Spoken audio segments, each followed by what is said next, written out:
போராட வேண்டும். விதியை அவருக்குள்ள விதி அவருக்கு தான் தெரியும், மற்றவங்களுக்கு தெரியாது. இன்னைக்கு அவரால் ஸ்கூலுக்கே வர முடியாமல் போகலாம், பரிசனைக்கு அவருக்கு ஏதாவது உடம்பு முடியாமல் போகலாம், என்ன வேணாலும் நடக்கலாம். விதி எப்பயுமே வெல்லும். ஆனா விதியை மதியால் வெல்ல முடியுமா என்று நிறைய பேர் சொல்லி இருக்கின்றார்கள். ஆனால் எனக்கு தெரிந்தவரை விதியை மதியால் இதுவரைக்கும் நான் முயன்றிருக்கின்றேன், வெல்ல முடியும் என்று சொல்லியிருக்கிறேன். கடைசியில் விதிதான் வென்றிருக்கின்றது. ஆனால் விதியை வெல்லலாம் என்பதற்கு சாத்தியக்கூறுகள் உள்ளன. இந்தியாவில் சராசரி மனிதர்கள் இருந்தன.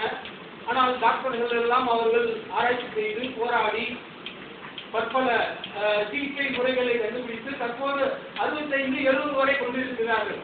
அப்படி என்றால் அவர்கள் அதே வெயில் தான் அடிக்கிறது, அதே மழை தான் பெய்கிறது, அதே விதி தான் செயல்படுகிறது. இருந்தாலும் வாழ்நாளை அவர்களால் கூட்ட முடிந்திருக்கின்றது. அப்படி என்றால் முயற்சி செய்தால் அவர்களால் விதியை வென்று காட்டியிருக்கின்றார்கள். அதே போல் உங்களால் முடியும். இது ஒவ்வொருத்தருடைய தனிப்பட்ட நம்மளுடைய பொறுப்பு என்று நீ இதை உணர வேண்டும்.